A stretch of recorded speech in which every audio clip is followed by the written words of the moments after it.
I want to share with you a very simple way of predicting the future and controlling the only life that you can actually control, which is your own life. And this is much simpler than you might think. We are always tempted to think 5 steps ahead, to think what we will do in 1 year or 1 month from now. And of course, because there are so many variables involved there, we have literally no control in predicting what will happen a long time from now. What we can predict, however, is what will happen next, the next thing. And not what will happen because we can see everyone else's moves, but rather what our move will be based on what we will say we will do. We will talk today about keeping the word to yourself as the very mechanic of reality creation, of creating your own subjective reality, and is indeed as simple as keeping the word and the promises that you're making to yourself. It's very tempting again to think big, to have big goals, to have dreams, to think about aspirational things and get pleasure in that and do nothing about it, basically. There are a lot of people who are just talking big, but they are not doing anything. And we know very well that this is a very dangerous way to be and act in the world, because the very act of thinking about stuff and not doing them creates some nasty reward reinforcement loop where you might get excited and rewarded maybe by other people who hear you talk about stuff and praise you for having such big dreams.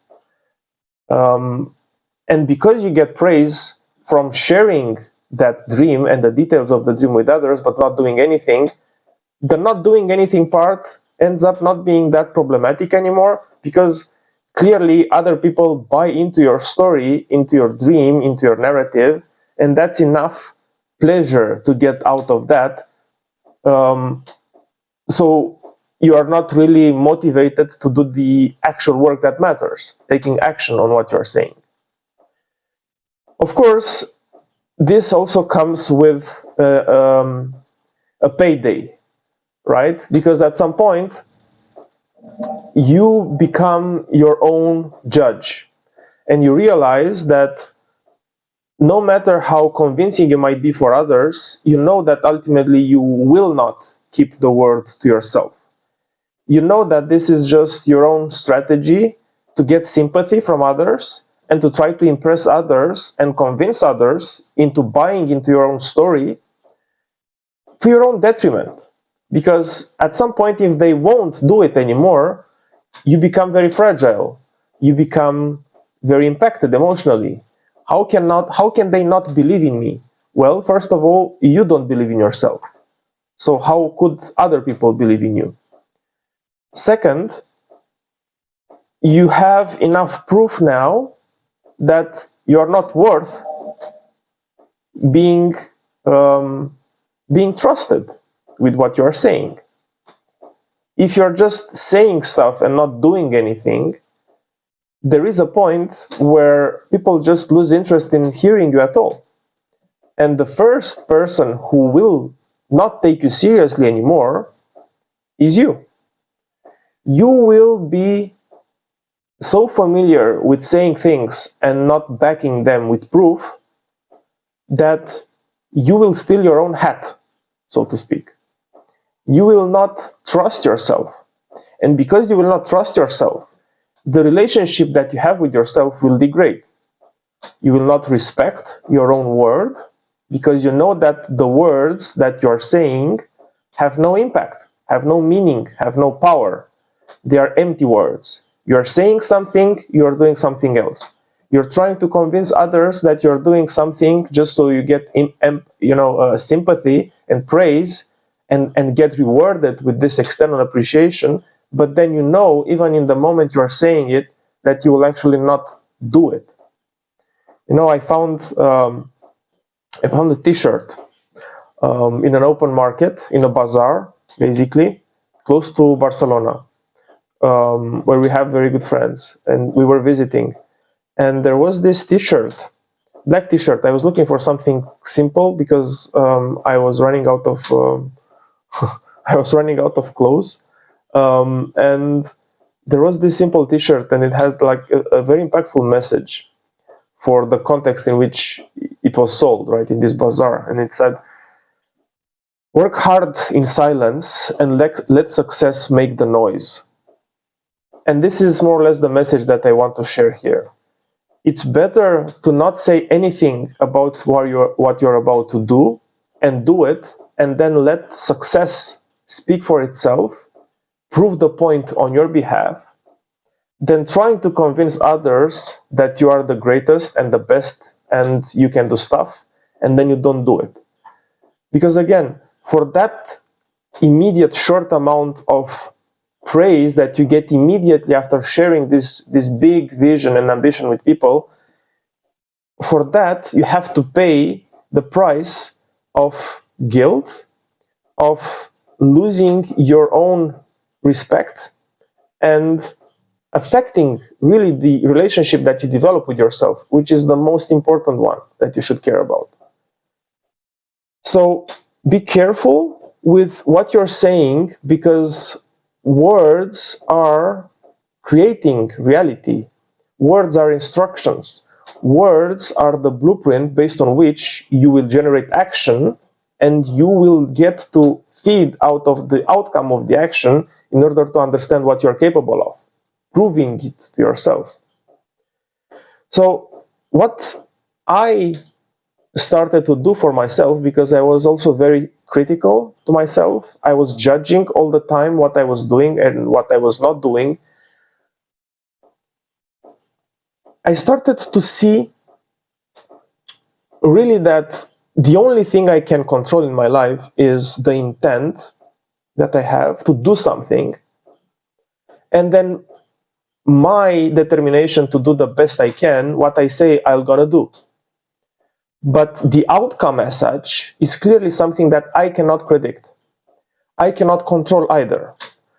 However, the words that I use in my mind, most of all, to generate the intention based on which I will have a certain action, based on which I will generate also an action, a subsequent action that only I know and I care about, that is 100% in my control.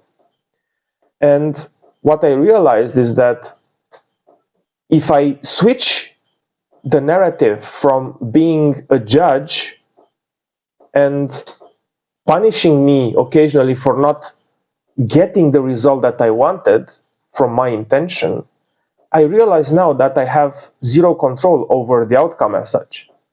What I have full control over are the initial conditions, or rather, better said, the input, the intention, the premise from which I depart in order to achieve an outcome. And that is in my control, because I have my whole life that I can capitalize on to get the kind of lessons and the proof that helps me master the initial motivation to actually do the thing that I intend to do. And that thing that I intend to do has to be linked to what I perceive that I'm capable of. And I'm not having grandiose dreams unless I know I can do whatever it takes to get there. And this is a subtle nuance, right? Because there is a difference between just dreaming about stuff and having a vision which can be as big as you want, but knowing that that vision is only useful as a lighthouse, as a guiding sign, as a framing for what you have to do from now until whenever you get that outcome, so you know the direction in which you are going. right? But having a vision and not having a plan to reach it, it's useless. It's even detrimental, because again, you go into simply dreaming about stuff and not doing anything about it, and you get frustrated. You get people to lose trust in you because you don't have anything to show for.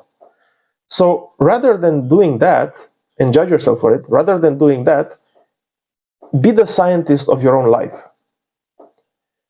See yourself as this impressive character that you can get to develop.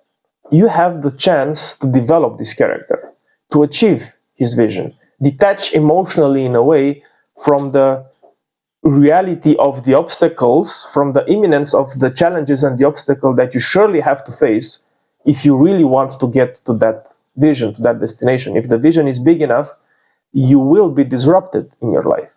You will have challenges.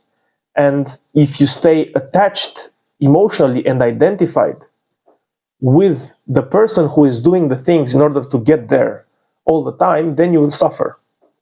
So I started to look myself as a scientist of experiments. And that's a nice framing. It's similar to the framing that I have where I see myself as an observer. Doesn't mean that I don't care about what I'm doing. Of course I care. But I have this kind of emotional detachment from the imminence of the strong emotions that I will clearly develop while pursuing things, right? Because if I have, again, a big dream, then implicitly the kind of disruptions that I will face, they will also be big. Why? Because of the transformation that is required for me to get there. I have to become someone else. In order to become someone else, I have to grow. I have to develop myself. And that requires, I mean, pain is growth, right? So I have to anticipate for that. I have to know that it will be hard. So in order not to be caught in the loop of endless emotional responses that don't take me towards my goal, my destination, I prefer to have this character that I develop, and I see myself as a little scientist, right? As a student in a lab. And I am the designer of the experiments. I am the head of the lab. And I say, let's do this, knowing that this is purely my intention, and I have no guarantee that what results out of this is the expected outcome. And this is the scientific method, right? I have a hypothesis. I want to get this outcome, and I imagine that I could get this outcome if I'm doing this. This is the whole premise of the experiment.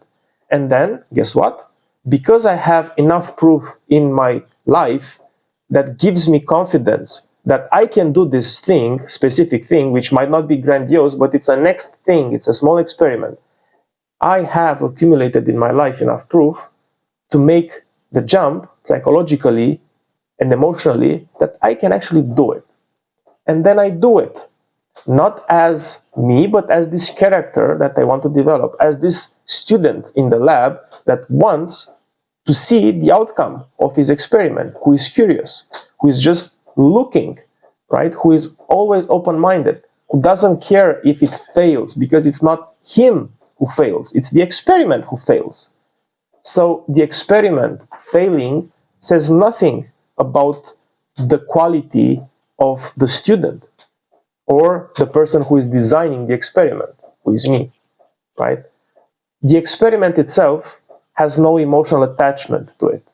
It's something that we test. It's a hypothesis that we want to see. Based on the outcome, we learn, right? And the outcome is the actual feedback loop that we need to know how to learn better experiments next. If we want the same outcome, and I see that the result of this experiment is not exactly what I expected, then my hypothesis is invalidated, and next time I will design a better experiment with the same intention of getting the same outcome. But now, because I know that running the experiment in the way I did it before is not taking me there, I then change the premise of the experiment. I launch a new hypothesis. I design this new experiment that then I attribute to the student in the lab to run it. And he is grateful for being able to run it. He will do it. He will observe the outcome. Then we will see each other, right? Okay, me, the lab owner, right?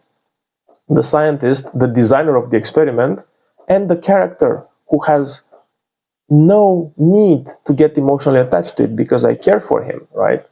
I care for me as my own character in my own life. And we look at the outcome and then we iterate. And this is how you grow. This is how you learn. This is how you transform your life without judging yourself for failing all the time. You're not failing. You're growing. You're learning. In order to learn stuff, you need to fail in a way, because if you would always do things perfect, you would have nothing to compare with. That outcome will always be perfect and it will be boring, because you will always do things best and you will never fail, and you will also never learn anything new. It will be very sad, right? Think about it.